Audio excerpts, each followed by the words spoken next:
Howdy. It's Wednesday. Are we playing this on Thursday too? Yeah, it's Wednesday and Thursday. Maybe you're watching it for the second time. Thank you. Shane, I know that's you. Welcome to Wednesday night. It's on your phone because coronavirus. Not because of anyone leaving, but that's the reason we can't meet is because the Free Methodists are like, hey, we don't kind of want to spread disease because I don't know why. Probably because it's not a good idea. Yeah. So that's why I'm coming to you not live. This is Sunday. But you really didn't need to know that. Anyways, I'm just going to get right into my message. Making eye contact with Sam right now. Anyways, so topic. This is technically on the night. But yeah, it's the morning time. Everything's a little off. I haven't slept in like 20 minutes. So for On the Night, our topic is live where you love. I guess it's the topic for everything, but whatever. So obviously, that's what I'll be talking about. Since that's the topic, everything makes sense. I'm going to get into actually doing my message now and not just being weird. So howdy, I'm Mark. If you didn't know that already, a lot of you know me. But I live in Lake Elsinore, which a lot of you are going to be like, he's talking about live or love where you live, and he lives in Lake Elsinore. Is he really going to talk about how he loves Lake Elsinore? I know his shirt says, I love pasta, but who loves Lake Elsinore? But the truth is, I do love Lake Elsinore, and I know for a lot of you people, that's the first time you've ever heard someone say they love Lake Elsinore unironically, which, I mean, I get it. It's a different kind of town. I mean, I've looked out the window of the car on my way to church, and I've seen two homeless people trying to break a lock to a gate with a rock to push their shopping cart through, but that's just how life goes. We have above average crime rate.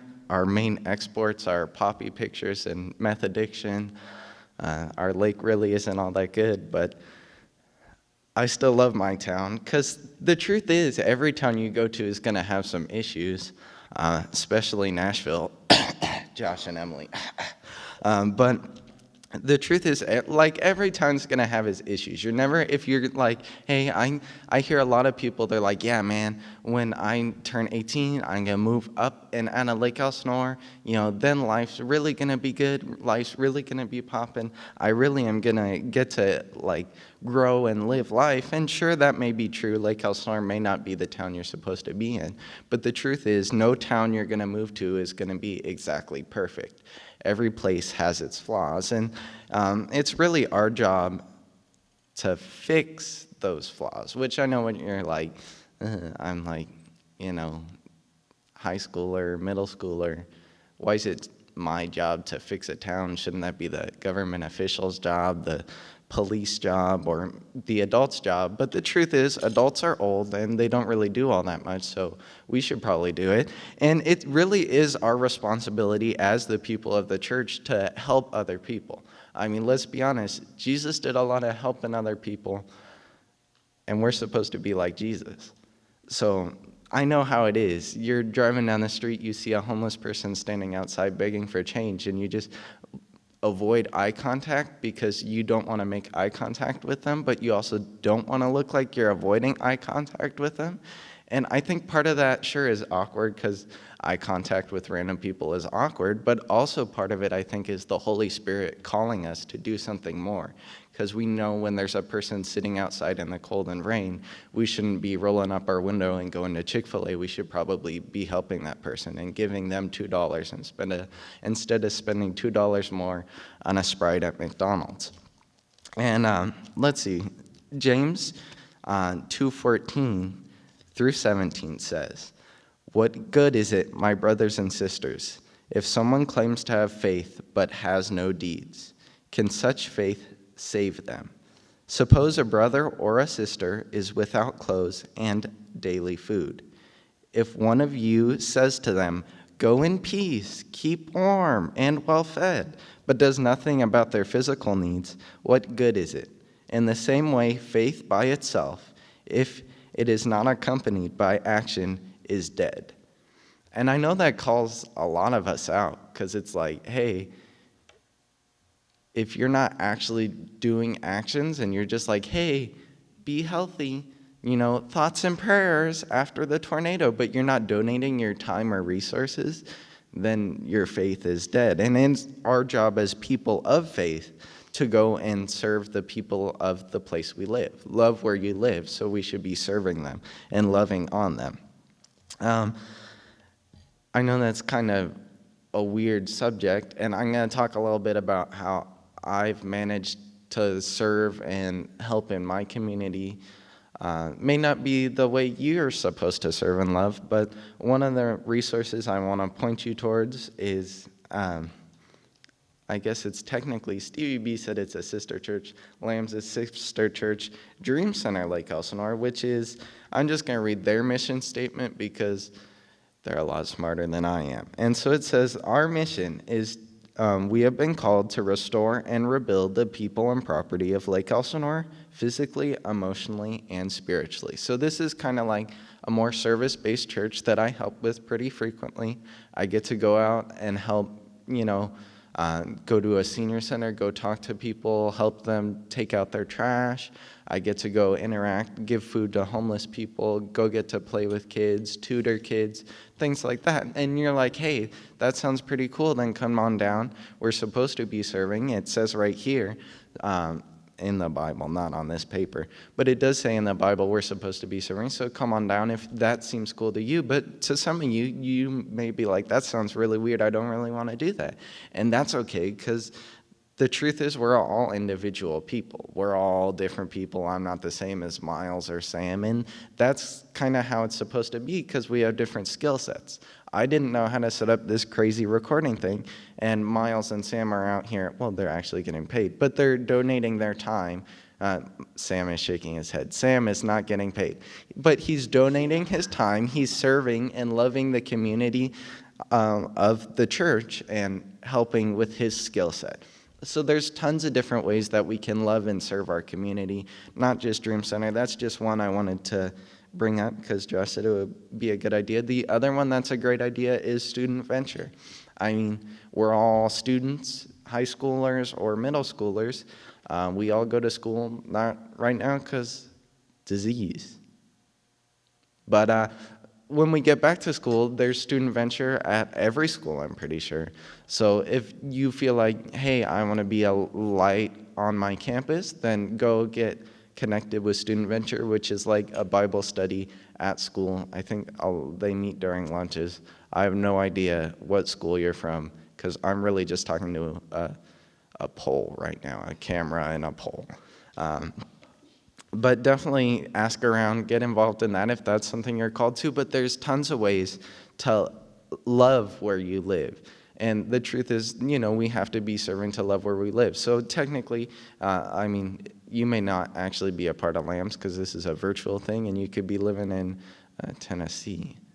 But let's say you do live and you're a part of Lambs, hey, and you're like, hey, I'm good with kids, then hey, get involved with the youth ministry at church, go help with them, because there's tons of different opportunities, kind of the same thing, sounds fancier to say opportunities, so I'm going to say opportunities. Tons of different opportunities to get involved, and I know some of you are like, ugh, I don't want to help with kids.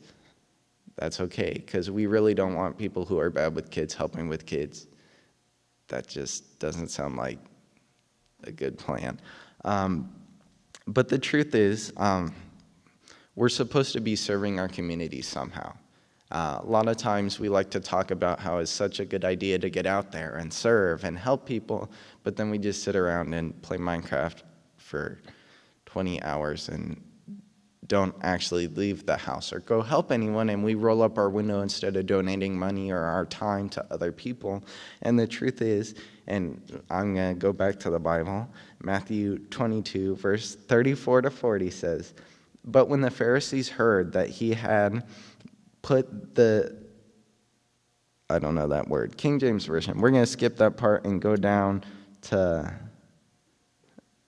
36, where he asked the question instead of the weird fancy stuff. Okay, Matthew 22, 36, not 34. 36, "Master, what is the great commandment in the law?"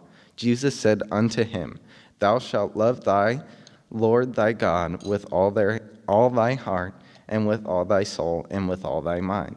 This is the first and great commandment. And the second is like unto it. Thou shalt love thy neighbor as thyself. On these two commandments hang all the law and the prophets." King James Version, so it's kind of weird old English. But, love your neighbor like yourself is the gist of it. Someone to give us $1 or smile at us or actually make eye contact or have a conversation. Or if we're, serving and we're the only person serving in the small, like the youth ministry or the children's ministry, we would want other people to come in and help out and serve the kids too. And a lot of times, if we are in that situation, we'd be crying out for help and being like, "Ugh, I'm so frustrated. Why isn't anyone helping me?" And the truth is, we only feel that way when it's that way. But when there's one kid, or not one kid, one person running the children's ministry, and we're not that person, we're like, doesn't matter all that much. I'm going to go over here and don't got to worry about it. Other people will do that. But the truth is, we're supposed to serve and love too. So that is the general gist. How long has this been? I have no idea. Miles just gave me the look of Mile. Keep going. Wrap it up. I'm wrapping it up now with a rap. Ooh, ooh, ooh, ooh. I'm kidding, I can't rap. I'm too white for that. But we're pretty much done here. I'm going to release you to small groups or something. I have no idea. This is over a phone. This is kind of weird. Never done this before. Hope you guys are staying safe, not getting the coronavirus. Remember to go out and serve someone today. Maybe wear a mask while you're doing it, because, but go out, serve, love other people. That was kind of the general gist of my message. To really love where we live, we have to serve where we live. So thank you for your time, unless you're watching this at 2 times speed, because it's on your phone and you can do that. Thank you, and good night.